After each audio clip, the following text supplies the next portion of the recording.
Yeah, I want to tell them about the book. Hello, everyone. December 2019, Bill Apter down here at Apter's Alley. And I want to thank you for watching all the Apter Chat videos and the On the Road specials and everything else we've been doing this entire year, with this being the last month of the year. I want to say thank you. And a lot of you fans that I meet at conventions throughout the years always say, well, ask Bill Apter. He knows everything about this guy and that title and this title. Well, you know what? It always amazes me when I don't know things about certain wrestlers or wrestling people that I've known from the beginning of their career. And one perfect example is the guy who has literally broken his body to make sure that he gives 1,000% in every match. And I'm talking about Sabu. And why do I bring up Sabu? Because I just completed reading this book. This book by Sabu and Kenny Casanova, who's had a lot of books out. Recently we just talked to Tito Santana about the book he did with Kenny Casanova. Well, this is a fascinating book because, first of all, did you know that Sabu speaks English? He does. Seriously. But back in the day when he was ECW and he wrestled in a lot of the other independents, he never, well, I hate to say this because I'm an old school guy, but he never broke kayfabe. He really didn't. You won't hear me use that word a lot, but he didn't. I mean, as far as us fans knew, he didn't speak English. He had Fonzie, he had other interpreters, and we wrote stories about Sabu in the magazine. We always had that done through an interpreter, of course. But I have to tell you something. The things that I learned about Sabu, and I have a long-term relationship, not just with him, but I had a long-term relationship with his uncle, the original Sheik, not the Iron Sheik, the original Sheik.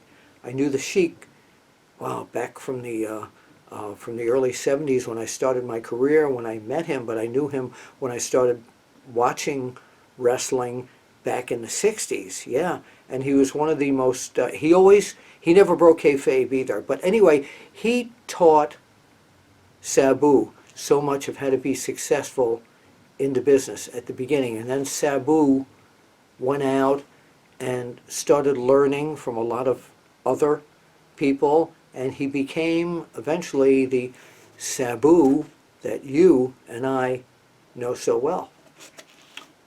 Again, things in this book about his background, about his wrestling career, about his personal life, I was amazed at. I am now confident in saying I'm a student of Sabu.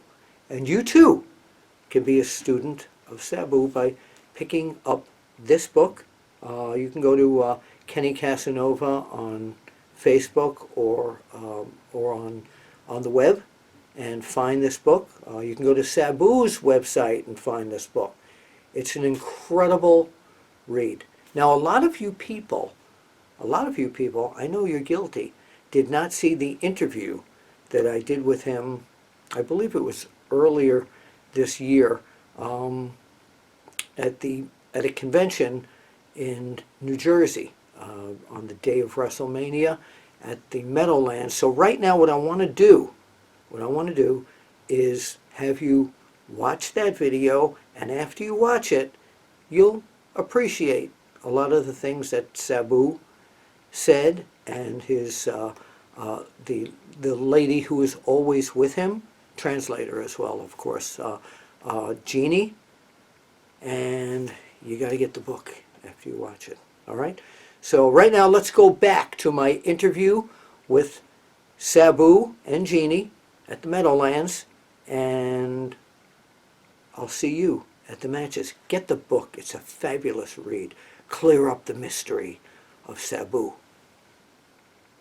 So now that I've got you here, that was the other thing I wanted to talk about. This book, where can is called Scars, Silence, and Super Clue.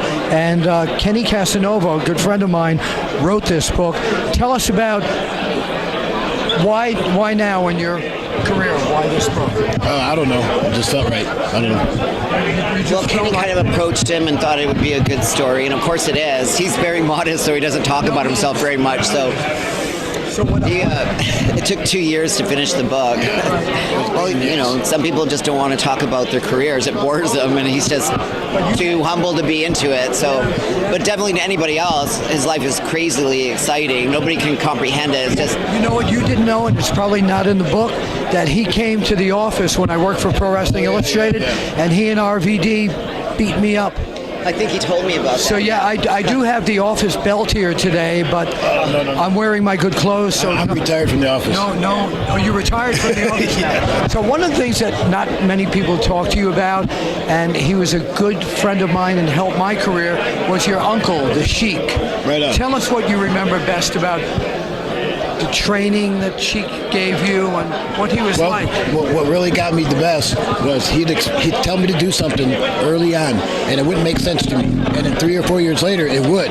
And even 10 years and 20 years later, a lot of the stuff he taught me didn't make sense back then, but does now. So he never guided me in the wrong direction. So I have to love him for that. One other question before I let you go. All your years of ECW, people say, my God, that guy killed his body. Do you agree with them? I didn't do it just in Philadelphia, but yeah, I killed my body, but by choice, you know. Yeah, because I've never seen anybody work as hardcore as you have. You're just a master of it, and I loved shooting pictures of you, and I loved watching your matches. I appreciate it. Yes, my matches are better now because I have Super Genie with me. She aids me in and she is aids me in the super. victories. I've known her for a long time. What would you like to say for the people, to all the fans that have supported you through the years? First, she's a world-class bodybuilder besides my manager. Yes, I know that. And I wrestle. But anyways, what'd you say? What would you like to say to all the people that supported you through all the years? Thank you, and don't give up yet. Yeah, he's still around.